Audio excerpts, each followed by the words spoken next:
Hi friends, ಎಲ್ರಿಗೂ ನಮಸ್ಕಾರ. ನಾನಿವತ್ತು ಸ್ಪೈಸಿ ಚಟ್ನಿ ಮಾಡ್ಕೊಂಡಿದ್ದೀನಿ. ಎಷ್ಟು ಅದ್ಭುತವಾಗಿದೆ ಗೊತ್ತಾ? ನೀವು ಕೂಡ ಒಂದ್ಸಲ ಟ್ರೈ ಮಾಡಿ. ಇದು ನೀರು ದೋಸೆ, ಚಪಾತಿ ಎಲ್ಲದಕ್ಕೂ ತುಂಬಾ ರುಚಿಯಾಗಿರುತ್ತೆ. ನೀವು ವೈಟ್ ರೈಸ್ ಕೂಡ ಕಲಿಸ್ಕೊಂಡು ಊಟ ಮಾಡ್ಬೋದು. ತುಂಬ ರುಚಿಯಾಗಿರುತ್ತೆ. ಯಾವ ರೀತಿ ಮಾಡೋದಂತ ನೋಡೋಣ. ಕೆಲವೇ ಐಟಮ್ಸ್ ಇದ್ದರೆ ಸಾಕಾಗುತ್ತೆ. ಒಂದು 2 ಸ್ಪೂನಷ್ಟು ಎಣ್ಣೆ ಹಾಕ್ಕೊಂಡು ಬಾಣಲಿಗೆ ಇದು ಬಿಸಿ ಆದ ತಕ್ಷಣ 1 ಗೆಡ್ಡೆಯಷ್ಟು ಬೆಳ್ಳುಳ್ಳಿನ ಸಿಪ್ಪೆ ತೆಗೆದು ಹಾಕ್ಕೊಂಡಿದ್ದೀನಿ. ಹಾಗೆ ಬ್ಯಾಡಗಿ ಮೆಣಸಿನ್ಕಾಯಿ ಒಂದು 4, ಹಾಗೆ ಖಾರದ ಮೆಣಸಿನ್ಕಾಯಿ ಒಂದು 4ನ ಹಾಕ್ಕೊಂಡು ಫ್ರೈ ಮಾಡ್ಕೊಳ್ತಾ ಇದ್ದೀನಿ. ಇದಕ್ಕೆ ಒಣ ಮೆಣಸಿನ್ಕಾಯಿನೇ ಹಾಕಬೇಕು, ತುಂಬ ರುಚಿಯಾಗಿರುತ್ತೆ.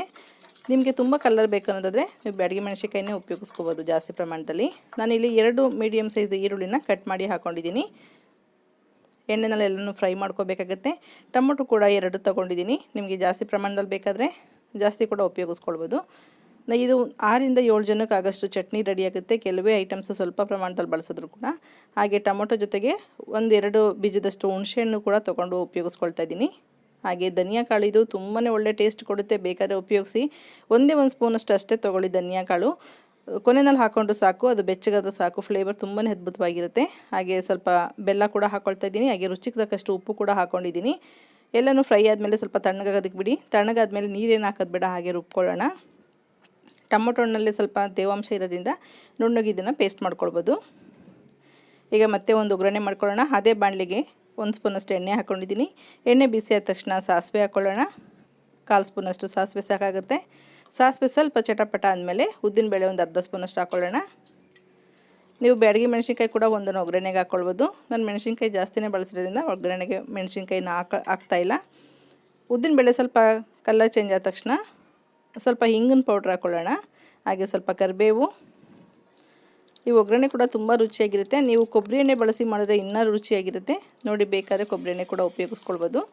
ನಾವು ರುಬ್ಬಿರೋಂಥ ಪೇಸ್ಟ್ ಏನಿತ್ತು, ಟೊಮೊಟೊ, ಈರುಳ್ಳಿ, ಮೆಣಸಿನ್ಕಾಯಿ ಫ್ರೈ ಮಾಡಿ ರುಬ್ಬಿರೋಂಥದ್ದು, ಆ ಪೇಸ್ಟ್ ಹಾಕ್ಕೊಳ್ಳೋಣ. ಪೇಸ್ಟ್ ಹಾಕ್ಕೊಂಡು ಸ್ವಲ್ಪ ಫ್ರೈ ಮಾಡಿಕೊಂಡು ಮಿಕ್ಸಿ ಜಾರೆಲ್ಲ ತೊಳೆದು ಒಂದು 100 ml ಅಷ್ಟು ನೀರನ್ನ ಕೂಡ ನೀವು ಇದಕ್ಕೆ ಮಿಕ್ಸ್ ಮಾಡ್ಕೊಳ್ಬೋದು. ನಾನು ಮಿಕ್ಸಿ ಜಾರೆಲ್ಲ ತೊಳೆದು ಉಪಯೋಗಿಸ್ಕೊಳ್ತೀನಿ. ತುಂಬ ನೀರು ಥರ ಮಾಡ್ಕೋಬೇಡಿ. ಇದು ಆರಿದ್ಮೇಲೆ ಕೂಡ ಗಟ್ಟಿ ಬರುತ್ತೆ. ಬೆಲ್ಲ ಕೂಡ ಹಾಕಿದ್ದೀವಿ. ಸ್ವಲ್ಪ ಕುದಿಬೇಕಾದ್ರೆ ತುಂಬ ಮೈ ಮೇಲೆಲ್ಲ ಸಿಡಿಯೋ ಚಾನ್ಸ್ ಜಾಸ್ತಿ ಇದು. ಹಾಗಾಗಿ ಒಂದು ಪಾತ್ರೆನ ಮುಚ್ಚಿಬಿಟ್ಟೇ ಇದನ್ನು ಕುದಿಸ್ಕೋಬೇಕಾಗುತ್ತೆ. ನೋಡಿ, ಚೆನ್ನಾಗಿ ಕುದ್ದಿದೆ. ಕುದ್ದ ತಕ್ಷಣ ಸ್ವಲ್ಪ ಕಲರ್ ಕೂಡ ಚೇಂಜ್ ಆಗಿದೆ. ಇದು ನೀರು ದೋಸೆ ಜೊತೆಗೆ ಒಳ್ಳೆ ಕಾಂಬಿನೇಷನು. ಈಗ ದೋಸೆ ಯಾವ ರೀತಿ ಮಾಡೋದಂತ ನೋಡೋಣ. ನಾನಿಲ್ಲಿ ದೋಸೆ ರೈಸ್ನ 3 ಕಪ್ ಅಷ್ಟನ್ನು ರಾತ್ರಿ ನೆನೆಸಿಟ್ಕೊಂಡಿದ್ದೆ. ಬೆಳಗ್ಗೆ ಟಿಫನ್ಗೆ ಮಾಡ್ತಾ ಇರೋದು. ಅಥವಾ ನೀವು 4ರಿಂದ 5 ಗಂಟೆ ನೆನೆಸಿಟ್ಕೊಂಡ್ರೂ ಆಗುತ್ತೆ. ಈವ್ನಿಂಗ್ ಸ್ನ್ಯಾಕ್ಸ್ಗೆ ಅಥವಾ ಅಡುಗೆ ಊಟಕ್ಕೆ ಕೂಡ ರಾತ್ರಿಗೆ ಉಪಯೋಗಿಸ್ಬೋದು. ನೀರು ದೋಸೆ ತುಂಬ ರುಚಿಯಾಗಿರುತ್ತೆ. ಒಂದು 1/4 ಕಪ್ಪಷ್ಟು ತೆಂಗಿನಕಾಯಿನ ಹಾಕ್ಕೊಳ್ತಿದ್ದೀನಿ. ತೆಂಗಿನಕಾಯಿ ಮತ್ತು ನೆನೆಸಿರೋಂಥ ದೋಸೆ ಹಾಕಿ ಎರಡನ್ನೂ ರುಬ್ಕೊಳ್ಳೋಣ. ಇದು ಹುಳಿ ಬರೆಸೋ ಅವಶ್ಯಕತೆ ಇಲ್ಲ. ರುಬ್ಬಿದ ತಕ್ಷಣ ದಿಢೀರಂತ ಮಾಡೋಂಥ ದೋಸೆ ಇದು. ಎಷ್ಟು ಬೇಕಾಗುತ್ತೆ ನೋಡಿ, ನೀರು ಹಾಕ್ಕೊಂಡು ನುಣ್ಣಗೆ ಪೇಸ್ಟ್ ಮಾಡ್ಕೋಬೇಕು. ನೀವು ರುಬ್ಬಿದಾಗ ಮಾತ್ರ ತುಂಬ ನುಣ್ಣಗಿರಬೇಕು. ಆವಾಗ ದೋಸೆ ಕೂಡ ತುಂಬ ಸಾಫ್ಟಾಗಿ ಬರುತ್ತೆ. ನಾನಿಲ್ಲಿ ಸ್ವಲ್ಪ ಹಿಟ್ಟನ್ನ ಗಟ್ಟಿಯಾಗಿ ರುಬ್ಬಿದಾಗಲೇ ಸ್ವಲ್ಪ ಎತ್ತಿಟ್ಕೊಳ್ತಾ ಇದ್ದೀನಿ. ನೀವು ಆ ಹಿಟ್ಟನ್ನ ಸ್ಟೋರ್ ಮಾಡ್ಬೋದು ಫ್ರಿಜ್ನಲ್ಲಿ. ನೀವು ಯಾವಾಗ ಬೇಕಾದ್ರೂ ದೋಸೆ ಹಾಕ್ಕೊಳ್ಬೋದು. ಅಥವಾ ಹಿಟ್ಟು ತುಂಬ ತೆಳ್ಳಗಾಯಿತು ಅಂದಾಗ ಕೂಡ ಆ ಹಿಟ್ಟನ್ನು ಮಿಕ್ಸ್ ಮಾಡ್ಕೊಳ್ಳೋ ಕೂಡ ಯೂಸ್ ಮಾಡ್ಕೊಳ್ಬೋದು.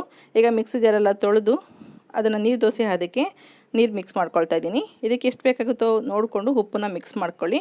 ಈಗ ನಾವು ನೀರು ಮಿಕ್ಸ್ ಮಾಡಿದ್ವಿ, ತುಂಬ ತೆಳ್ಳಗಾಗೋಯ್ತು ಅಂದರೂ ಕೂಡ ಈ ಎತ್ತಿಟ್ಟಿರೋಂಥ ಗಟ್ಟಿ ಹಿಟ್ಟನ್ನು ಮಿಕ್ಸ್ ಮಾಡ್ಕೊಳ್ಬೋದು.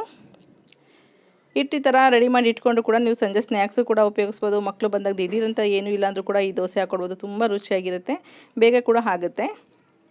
ಹಾಗಾಗಿ ನಾನು ಗಟ್ಟಿ ರುಬ್ಬಿರೋಂಥ ಹಿಟ್ಟನ್ನು ಎತ್ತಿಟ್ಕೊಳ್ತಾ ಇದ್ದೀನಿ. ರುಚಿಗೆ ತಕ್ಕಷ್ಟು ಉಪ್ಪು ಹಾಕಿ ಎಷ್ಟು ಬೇಕಾಗುತ್ತೋ ಅಷ್ಟು ನೀರು ಹಾಕಿ ಮಿಕ್ಸ್ ಮಾಡಿ ದೋಸೆ ಹಿಟ್ಟನ್ನು ರೆಡಿ ಮಾಡ್ಕೊಳ್ಳೋಣ.